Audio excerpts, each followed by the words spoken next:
does every square matrix have an inverse? Are there other instances of square matrices with no inverses? You know, and so we would like to answer these questions. And I'll basically say this first. Here's a caution, I suppose. Not all square matrices have inverses. I'll just tell you this up front.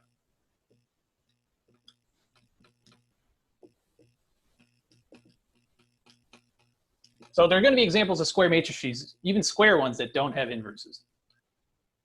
It's just how it goes. But that's okay. We're going to figure out basically how to determine whether or not a matrix has an inverse and how to actually find the inverse if it has one. That's where we're heading. But just be aware that it's not always going to work. So, but it's kind of weird, you know. Even if I restrict the squares, I still have weird matrices that don't have inverses. So the situation is very different than what we're used to with just numbers. All right, so how to find an inverse?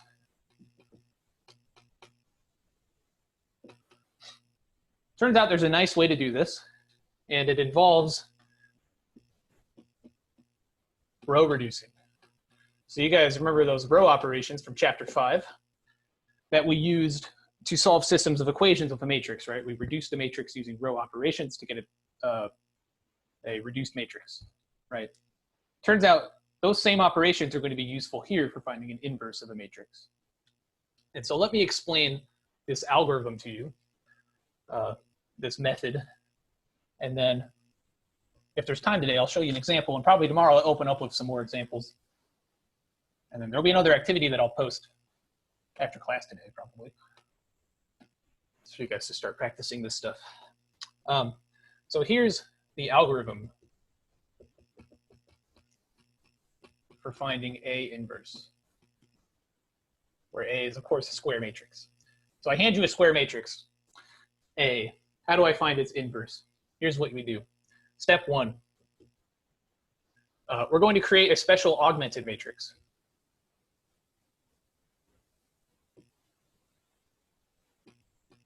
That I'm going to denote like this: A vertical bar identity matrix.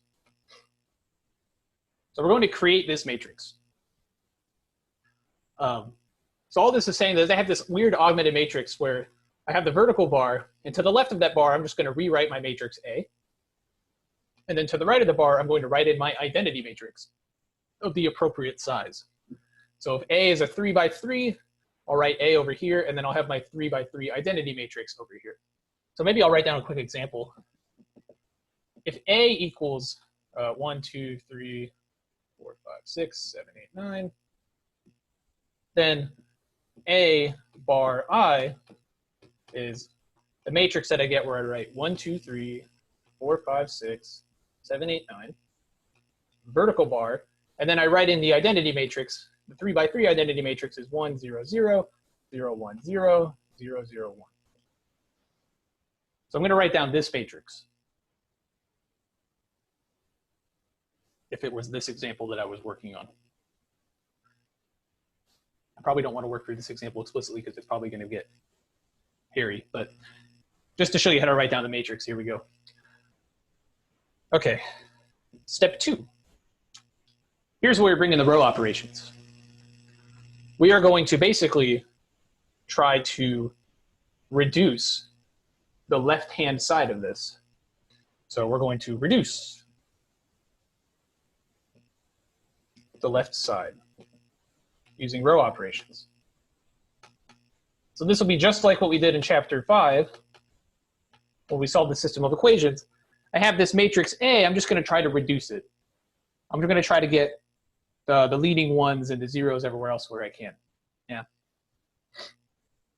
And then when I do that, I'm going to end up changing this matrix over here too, because these rows go all the way, right? So my row operations will change this over here as well, and I'll get some new matrix. And the idea is that this will happen. If the reduced matrix gives the following, maybe is that how I'm going to write this? maybe what I want to say is, if when we're done reducing,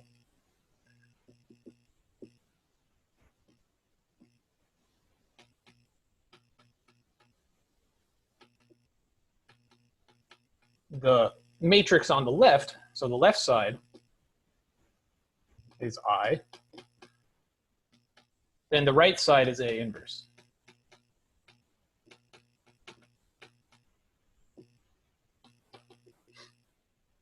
So I have this matrix split into two halves. I'm going to try to reduce the left side.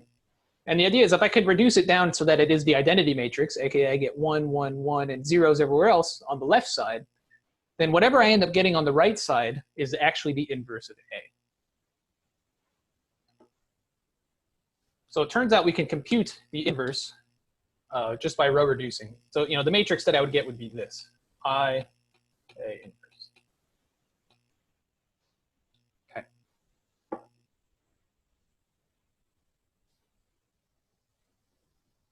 Okay, so let me check where we're at. We got 8 minutes. Ooh. I could probably do a small example to illustrate this, which would be a good way to close out class for today, just to illustrate how this works. And I can talk a little bit more about it tomorrow. But so here's our algorithm. Write down this augmented matrix, row reduce it, and if I could reduce it down to get I on the left side, then the right side is the inverse. Okay. This is going to be our chief method for finding inverses. On the activity that I'll post soon that you guys can start working on, in certain special cases, there are other ways to find the inverse, but I won't talk about that right now. For now, this will be our favorite method. Okay. So let me walk through an example. We'll do a small, maybe like a 2x2 example for today, just to show how this works. And we can warm up with another one tomorrow. So let's do an example. Let's let A be the 2x2 matrix with the following entries. Make sure that this is invertible. How about 2, negative, I don't know, how about negative 4? Positive 4 and maybe negative, let's do negative 1. Okay, so my claim is that this has an inverse. And I'll talk a little bit more tomorrow about how do I know there's no inverse. I'll make that a little more clear tomorrow. For now, let's just practice this. So let's try to find the inverse of this. So step 1 says, write down the special augmented matrix A bar I.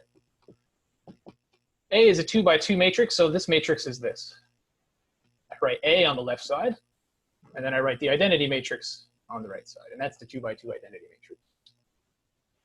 So this is my matrix that I'm going to try to row reduce. Okay, so let's try and row reduce this thing. So I just want to reduce this left-hand side like we do in chapter 5. So I want to get a leading 1 here where the 2 is.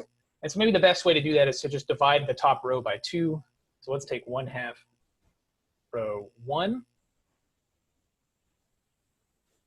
And so I just divide everything in the top row by 2. I get 1, negative 2, 1/2, 0, or negative 1, 0, 1. Okay. Now I want to get rid of this 4. I want a 0 here. So I'm going to take negative 4 times the first row plus the second row. So row 2 minus 4 row 1. And what happens? 4 minus 4 is 0. The negative 4 times negative 2 is positive 8. 8 plus negative 1 is 7. The negative 4 times 1/2 is negative 2, so I'll get negative 2. And here it's times 0, so I'll get 1. Okay. I picked some bad numbers. We're going to get some nasty fractions, but that's okay. Next, I need to make this into a 1. And so I would divide that row by 7. This is where the fractions will come in, but that's fine. Fractions are a part of life, so we'll just accept them. Get negative 2/7 and 1/7. 1, negative 2, 1/2, 0. And finally, I need to make this 2 into a 0. So what I'm going to do is add a positive 2 times row 2 to the first row. So we'll do row 1 plus 2, row 2. So let's see. 0 plus 1 is 1. I'll get 2 plus negative 2 is 0. All right. 2 times negative 2 over 7. What is that? That is negative 4 over 7. So what's negative 4 over 7? I'll do this up here. What's negative 4 over 7 plus 1/2? If I want to add those fractions, I need a common denominator. So common denominator for 7 and 2 is 14. I'll multiply both of these by 2. I get negative 8 over 14 plus multiply both of these by 7. That's 7 over 14. And so negative 8 plus 7 is negative 1 over 14. So I get negative 1 over 14. And then 2 times 1 over 7 is 2 over 7. And then plus 0 is just 2 over 7. And then here's my matrix. Okay. So we're done. This is reduced. I got the identity matrix over here on the left side. So we're done according to what I said from the algorithm. I want to leave my matrix up here, so I'll erase this row. According to our algorithm, the right side of this will be my inverse. So it turns out then that A inverse is negative 1 over 14, 2 over 7, negative 2 over 7, and 1 over 7. Okay. So here's my inverse, which I got by row reducing that augmented matrix. Just to tell you guys, you can, in fact, check your work pretty easily with these. So you should really check that A inverse is the identity matrix and that A inverse A is the identity matrix. So you should take these two matrices and multiply them together in both orders just to check that this really is the inverse. I'll leave that for you guys for now to check on your own. But I really recommend that you do that and get in the habit of checking your work. Because one, it'll make you better at multiplying matrices and all that, but it'll also just kind of make you better at being careful and making less mistakes. So anyway, here's our first example, finding an inverse. Tomorrow I'll give a couple more, maybe more complicated ones, and talk a little bit about when matrices don't have inverses. And then maybe we'll spend some time tomorrow working on the next activity. So we only have like a minute left. Does anyone have any questions? If you want to stick around and ask questions, feel free to do so, but I think otherwise we're good for today. So I'll see you guys tomorrow. So I'll push that web work back another day, and the activity 6.1b is also due tomorrow. So just be aware. But yeah, if you guys want to ask questions, please stick around. Otherwise, I'll see you tomorrow.